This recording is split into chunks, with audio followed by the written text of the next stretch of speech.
Dans le prochain épisode de Un si grand soleil. Tandis qu'Élise est grièvement blessée, Christophe passe du temps avec un mystérieux adolescent. Yasmine sait quant à elle quoi faire de ses dernières pièces d'or. Attention, les paragraphes qui suivent contiennent des spoilers sur l'épisode d'Un si grand soleil diffusé demain soir sur France 2. Si vous ne voulez rien savoir, ne lisez pas ce qui suit. Jeudi 14 avril dans Un si grand soleil. Élise est grièvement blessée et Pauline reçoit un paquet en prison. Il s'agit d'un poste de radio dans lequel elle récupère une pièce métallique. Sans attendre, la jeune femme se saisit de différents objets cachés dans sa cellule pour reconstituer une arme à feu avant de peaufiner son projet d'évasion avec Gaël. De son côté, Alex croise Claudine dans les couloirs du commissariat et lui fait part de son inquiétude concernant Gaël. En effet, le policier a bien senti que son ex-fiancée n'allait pas bien la dernière fois qu'il l'a eue au téléphone et craint qu'elle ne fasse une tentative de suicide. Bien qu'elle ait du mal à suivre son changement d'attitude, l'avocate promet d'aller la voir. Non loin de là, Pauline est appelée au parloir. En réalité, la gardienne, qui n'est autre que sa complice, l'accompagne jusqu'à la blanchisserie. Avec son consentement, Pauline l'assomme puis la menotte avant de rejoindre Gaël à la blanchisserie.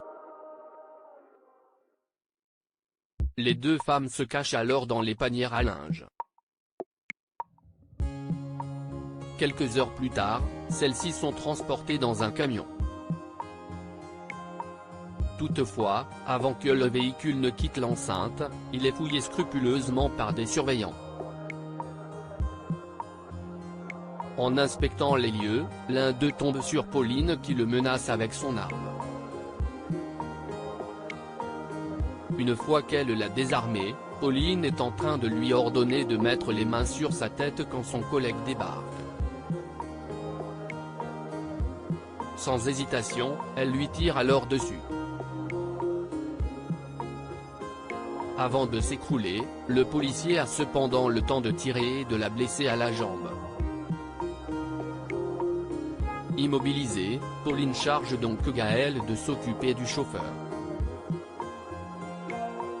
Comme il a déjà pris la fuite, Gaël prend le volant et les deux jeunes femmes se font la malle. Non loin de là, Hakim et Élise reçoivent un appel radio les informant que des coups de feu ont été entendus près de la maison d'arrêt de Villeneuve. À proximité des lieux, ils décident de se rendre sur place. Dans le même temps, Pauline souffre le martyre. Afin d'éviter de se faire repérer, elle demande à Gaël de garer le camion. Au même moment, Élise et Hakim arrivent sur place puis mettent en joue les fugitives en les sommant de ne plus bouger. Malheureusement, Pauline sort son arme et tire sur Élise qui s'effondre. Tandis qu'Hakim se précipite auprès d'Élise qui murmure le prénom de Charlie la bouche en sang, Gaël et Pauline prennent la fuite. Christophe passe du temps avec un mystérieux adolescent au petit matin, Margot vient boire le café chez sa sœur. Malheureusement, Christophe n'a pas le temps de se joindre à elle car il a une urgence au cabinet. Des propos qui étonnent Cécile qui trouve que son compagnon est particulièrement sollicité pour des urgences vétérinaires ces derniers temps. Plus tard, Cécile tente de joindre Christophe sur son téléphone portable. Dans la mesure où il ne répond pas, elle contacte directement son cabinet mais la secrétaire précise qu'il n'est pas là. En réalité, Christophe rejoint un adolescent pour faire une partie de basket. La nuit tombée, Christophe rentre chez lui fatigué. Lorsque Cécile lui fait remarquer qu'il n'a pas répondu à son message, il explique qu'il a eu tellement de travail qu'il n'a pas pu consulter sa messagerie. Face aux questions de sa compagne, Christophe s'agace et prétend avoir passé la journée à l'extérieur pour sauver la vie d'un chien. Yasmine sait quoi faire de ses dernières pièces d'or. Driss appelle sa sœur et lui présente ses excuses pour l'avoir embarqué dans toute cette histoire. Après l'avoir remerciée pour tout ce qu'elle a fait, le jeune homme déclare que c'est grâce à elle et sa mère qu'il a pu tenir.